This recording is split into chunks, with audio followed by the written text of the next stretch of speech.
나를 알면 인생은 변한다. 우경아 지음. 인생이 변하는 서점. 발행일 2020년 5월 11일. 프롤로그. 모든 것이 참으로 놀랍고 신비하다. 그리고 감사하다. 오랜 시간 나를 몰라서 힘들었던 경험과 시간은 나에게 크나큰 선물을 선사했다. 어둠 속에서 빛을 만난 느낌이다. 그 힘들었던 시간들은 나에게 새로운 세상과 새로운 인생을 선물로 주었다. 내가 이런 책을 쓰고 있다는 것만으로 너무나 기쁘고 감사하다. 나의 이야기와 메시지를 통해서 많은 이들이 나를 아는 기쁨을 누리길 원한다. 또한 우리의 인생이 놀랍도록 신비하고 아름답다는 것을 함께 느끼고 누리고 즐겼으면 하는 마음으로 이 글을 쓴다. 나를 아는 것이 모든 것의 시작이다. 목차. 1장 우리의 인생이 힘든 이유. 2장 나의 과거 이야기. 3장 내가 없는 인생이란. 4장 나를 안다는 것의 의미. 5장 나를 알아가는 방법. 6장 나를 알면 변하는 것들. 에필로그. 1장 우리의 인생이 힘든 이유. 내가 생각하는 인생이 힘든 이유는 세 가지다. 1. 나를 모르기 때문에. 2. 하고 싶은 일을 하고 있지 않기 때문에. 3. 시간의 유한함과 우리에겐 죽음이라는 선물이 있음을 인식하지 못하기 때문에.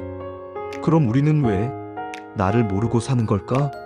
나는 그 이유가 우리나라의 문화와 역사 그리고 사회적 환경과 분위기 때문이라고 생각한다. 우리나라의 문화에 가장 큰 영향을 주는 것이 나는 유교 문화라고 생각한다. 나는 나이가 들어서야 유교 문화가 우리들을 위한 것이 아니라 기득권과 권력층들이 권력을 유지하고 정치를 위한 통제와 통치 수단임을 알았다. 유교 문화의 핵심은 순종이다. 바로 말을 잘 듣는 사람을 만드는 것이다. 그래야지만 정치를 하는 사람들이 편하기 때문이다. 나의 고향은 유교 문화의 중심지 경상북도 안동이다. 어려서부터 유교 문화의 폐단에 많이 길들어져 있었다. 늘 착한 사람, 좋은 사람이 되어야 한다는 콤플렉스가 심했다. 그리고 항상 남의 말을 잘 들어야 한다는 강박감이 있었고 그것이 인생 최고의 가치라고 믿고 살았다. 그랬기에 늘 내 생각, 마음, 감정을 참고 누르고 살아왔고 표현을 못하고 살았다. 항상 마음과 가슴이 답답했고 무언가 무거운 돌이 나를 누르고 있는 기분이 들었다. 이러한 시간은 나를 더욱 깊은 어둠으로 몰아넣었고 나를 힘들고 아프게 했다. 그리고 주입식 교육과 입시 위주의 학교 교육이다. 늘 성적으로만 학생들을 평가한다. 학생들의 개성, 창의성, 적성 등은 무시한 채 획일적인 수업으로 아이들을 일방적으로 가르치고 판단하고 비교한다. 한 명의 선생님이 다수의 학생들에게 일방적으로 계속 무언가를 주입하는 것이다. 아는 것을 말로 표현하지 못하면 아는 것이 아니라는 말처럼 초등학교 6년, 중학교 3년, 고등학교 3년을 다니고 대학교를 1년 다녔지만 나는 내가 아는 것을 표현하는 법을 배우지 못했다. 배우고 듣고 인풋만 있었기에 머릿속은 늘 복잡했고 정리가 되어 있지 않았다. 이런 경험과 고민은 나뿐만이 아니라 주변 친구들과 많은 사람들 모두의 문제였다. 세상은 변했지만 아직도 우리는 수많은 고정관념과 낡은 관습들에 둘러싸여 있다는 생각이 든다. 나는 그것들이 유교 문화와 학교 교육이 원인이라고 생각한다. 지금도 많은 사람이 이런 정서와 문화 그리고 사회적 분위기로 힘들어 한다는 것이 느껴진다. 겸손이라는 미명 아래 자신을 항상 낮추고 작게 평가한다. 또한 자신의 존재 가치를 모르고 자신이 어떤 사람인지 무엇을 좋아하는지 잘 모르기 때문이다. 그러한 것들이 중요하다는 말을 들어본 적이 없고 어디에서도 배운 적이 없기 때문이다. 인생 최고의 가치는 하고 싶은 일을 하면서 즐겁고 재미있게 사는 것이다. 하지만 우리는 여러 가지 이유와 상황들로 내가 원하는 일, 하고 싶은 일이 무엇인지도 모른 채 하루하루를 내가 원치 않는 일과 불편한 사람들에 치여 힘들게 살아간다. 우리는 늘 다른 사람의 말을 잘 듣는 사람이 되어야 한다고 배웠다. 지금도 공부를 잘해서 좋은 대학 가고 좋은 직장 취직하는 것이 최고라고들 말한다. 하지만 이미 세상은 변했다. 평생 직장은 사라진 지 오래됐고 수명은 늘어났지만 결혼과 출산은 늦게 하기에 돈을 벌어야 하는 시기는 늘어났다. 그렇기에 과거와는 다른 신념이 필요하고 새로운 가치관과 세상을 보는 지혜로운 눈을 가져야 한다. 우리는 자신을 낮게 평가하고 우리가 가진 능력을 온전히 발휘하지 못한다고 나는 생각한다. 내가 매일 하는 말인 세상에서 가장 소중한 존재는 바로 나 자신이다. 내가 내 인생의 주인이다. 우리는 무한한 능력을 지닌 존재이다. 등 이런 말들을 자라면서 들어본 적이 거의 없기 때문이다. 사람은 인생을 살면서 보고 들은 것이 전부이다. 나는 책, 강의, 경험, 사람들과의 만남 등을 통해서 시간의 유한성을 인지하게 되었고 죽음이라는 것이 우리에게 선물 같은 존재임을 알게 되었다. 그냥 듣고 머리로만 이해하는 것이 아니라 나는 정말 시간과 죽음의 의미와 가치에 대해서 크게 느끼고 있고 그 감정은 매 순간순간 나와 나의 인생에 큰 영향과 자극을 주고 있다. 과거에 나는 용기가 없고 의지가 약한 사람이었다. 하지만 시간과 죽음에 대한 확고한 신념이 영혼에 자리하자 나의 많은 것들이 달라지기 시작했다. 하고 싶은 일, 하고 싶은 말, 떠오르는 생각과 감정의 표현을 미루지 않고 바로바로 하는 사람이 되었다. 그래서 지금은 주변 사람들로부터 실행력이 좋다는 말을 많이 듣고 있다.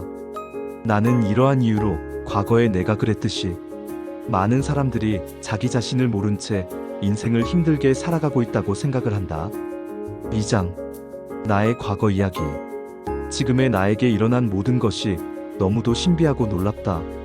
가난했던 덕분에 부자에 대한 열망을 키워 부자가 되었고 몸이 허약했던 덕분에 건강에 대한 소중함을 알게 되어 건강한 사람이 되었고 못 배운 덕분에 배움에 대한 간절함을 가지게 되어 훌륭한 사람이 되었다는 일본의 마스시타 고노스케의 말이 생각난다. 오랜 시간 나를 몰랐던 시간과 경험들 덕분에 나는 나를 안다는 것의 의미와 가치에 대해서 눈을 뜨게 되었다. 그리고 너무도 감사하게도 그 덕분에 나는 내 안에서 운명처럼 나연구소라는 이름을 영감처럼 떠올리게 되었다. 나는 내 안에서 나연구소를 발견한 것이 나의 운명이라고 믿고 있다. 나연구소를 통해서 과거의 나처럼 인생이 어렵고 외롭고 힘든 사람들에게 나를 아는 기쁨을 전하고 싶다. 무한한 자부심과 세상을 보는 관점의 변화를 통해 인생은 아름답다는 의미와 가치를 전하는 것이 나의 사명이라고 굳게 믿고 있다. 나의 어린 시절은 답답함 그 자체였다. 나는 유교 문화의 중심지인 안동에서 장남으로 태어났다. 늘 무거운 책임감과 부담을 안고 살았다. 착한 사람, 좋은 사람 콤플렉스가 심했고 늘 남의 말을 잘 들어야 한다고 듣고 배우고 자랐다. 늘 마음이 불편했고 성격 또한 내성적이고 소심했다. 그러다 보니 항상 다른 사람들의 감정과 기분을 의식하고 눈치를 보고 살았다. 나의 생각, 감정, 마음을 표현할 줄 몰랐고 표현해야 한다는 것과 표현해도 된다는 것을 몰랐다. 가슴속에 무거운 돌덩이가 있는 것처럼 답답했다.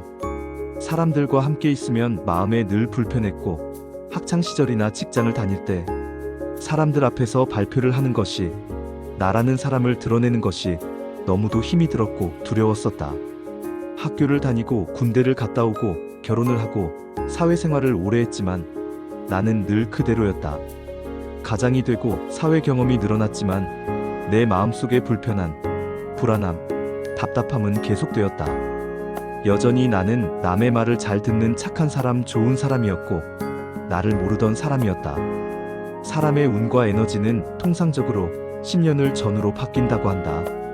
전 작장을 10년 정도 다녔을 때 나는 인생의 큰 벽을 만났다. 나름대로 인생을 열심히는 살았는데 행복하지 않은 나를 발견했다.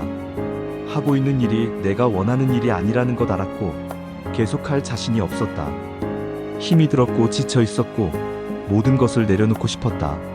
흔들리고 있었고 방황을 하고 있었다. 현실로부터 도피하고 싶었고 어디론가 도망을 가고 싶었다. 하지만 기회는 늘 위기의 순간에 찾아온다고 했던가. 그랬던 나에게 정말 운명처럼 변화의 기회가 찾아왔다. 한 마리의 나비처럼 내 인생을 바꾸어준 새로운 사람들이 내 인생에 들어오기 시작했다. 변화를 갈망하는 나와 변화의 메시지를 전하는 그들. 우리는 서로를 알아보기 시작했다. 나는 무엇에 홀린 듯이 그곳으로 빠져들었다. 3장. 내가 없는 인생이란. 내가 없는 인생이란 한 번뿐인 소중한 내 인생인데 내가 없다는 것은 아무런 의미가 없는 인생이라는 생각이 든다. 선장이 없는 배이고 운전사가 없는 자동차, 기장이 없는 비행기와 같다.